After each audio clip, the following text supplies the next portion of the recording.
I didn't even see him going up that heavy, and he did that. So, but as of right now, I have to put Terence Crawford.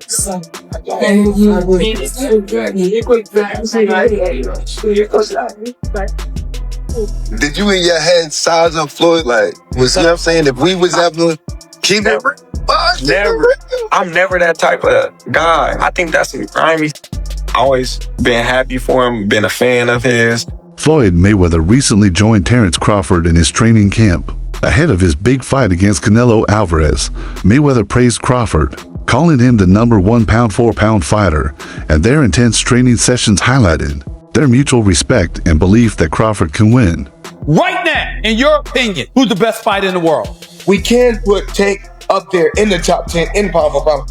He has to be somewhere in pound for pound. And Canelo done something that is amazing when Canelo was able to go to light heavyweight and become light heavyweight champion, something that I didn't even see him going up that heavy, and he did that. So, but as of right now, I have to put Terence Crawford as #1. Crawford shared that Mayweather did more than just show support. He gave real advice and technical tips while acknowledging Canelo's experience. Floyd emphasized the importance of staying sharp and focused.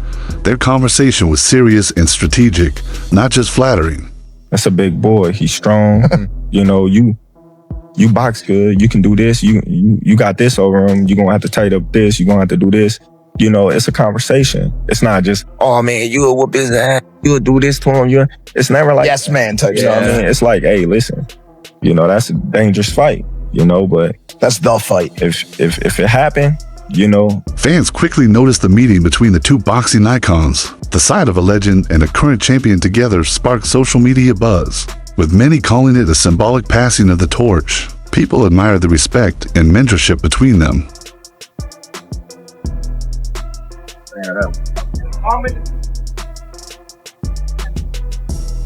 Floyd, congratulations, man. Mayweather also made headlines by calling out Canelo for past drug use allegations. He said media gives Canelo a pass on such issues, unlike others. This stirred debate online, with fans arguing both for and against Floyd's criticism. But what we don't talk about is, you know, Canelo. Steroids. Y'all don't talk about that. So we don't know. We really don't know all the fighters he beat. He could have been not clean in a lot of fights. Floyd recalled his own fight against Canelo, saying he entered the ring much lighter, around 151 to 150 pounds. Despite that, he used smart defense and timing to dominate the match, proving that skill and strategy can overcome raw power. Canelo made the weight. It wasn't like it was a certain clause to where he couldn't gain weight. So after he weighed 152 or 152 and a half, I think he came in like 168 or close to 170. And actually I came in at probably like I probably came in at 151 and 152. Gotcha. But Roy Jones is one hell of a fighter. You know, I can't get on here and hate on his skills and knock his skills.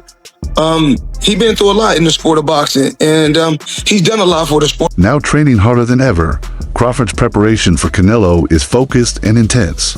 From footwork drills to bag work, his training is smart and specific. He's not just working hard, he's training to outsmart a dangerous opponent.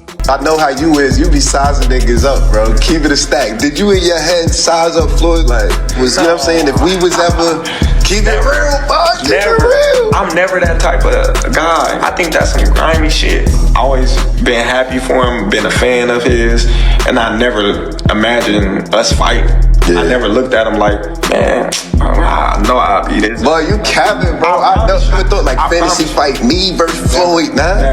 Never. I never just was with a person and looked at him like, man, I'll be this, that. Never. That's some hate type shit to me. Like plot. Like, I ain't never been that type of person ever. Crawford's leg training is key to his conditioning. Squats, lunges, and other exercises build strength and balance, helping him move quickly and stay grounded in the ring. His leg workouts reflect how seriously he's preparing.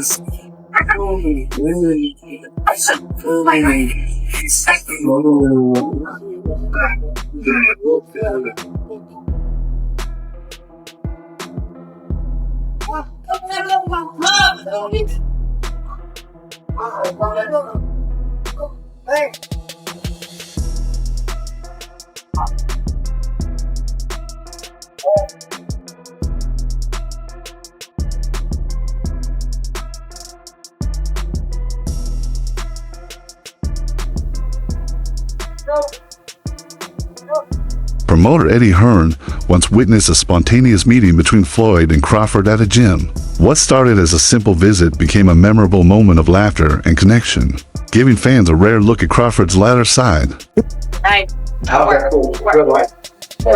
Good life.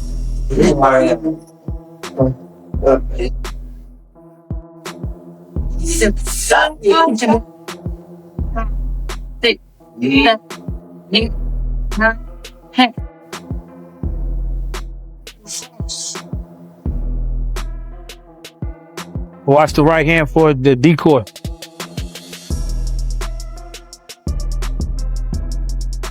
Y'all know chess? Fisher versus Spassky?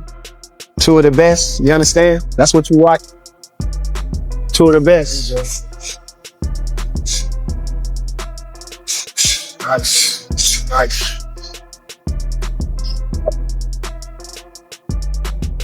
That's how Star Wars. You know how to work. You know how to get the most out of everything. Good job, Chad. Some critics say Crawford only has one big win, but others disagree. They point to wins over Porter, Brooke, and Gamboa. Veteran boxer Nonito Donaire praised Crawford's footwork, saying it could be the deciding factor against Canelo. How is Crawford going to be able to bridge this weight gap? Yeah, I don't think he can, in all honesty. I mean, he might not be able to bridge it on Saturday. Yeah. So, one weight class. 68, yeah, but you're coming up from 35. 35, 40, 47, 54. Sooner or later, it's one too many. And 68 is definitely too many. But Crawford's brilliant. Like, he's a genius. He's a generational great. So maybe he can find a way to do it. But I feel he'd be hugely outsized against Canelo Alvarez. Yeah. But you have to use your movement. If you're Terence Crawford in that fight, the last thing you want to do is stand and trade. He'd be moving a lot in that fight, trust me. I'm not saying he'd be running, but he would be moving a lot. Of course, that's the way to beat him. Yeah. You know. Canelo's recent fight against William Sculpt disappointed many fans due to the low action. At punch count, his performance raised concerns about his sharpness and whether he could still handle a younger, faster fighter like Crawford. Unpack what just went on. Steve Nelson just said, and I'm paraphrasing because you guys heard it, link will be in the description. He just told you out his own mouth. He's like, fans are saying that Crawford should fight David Benavidez or a true 168 pounder. Doesn't make sense. Bud is after legacy, and then he said, and money.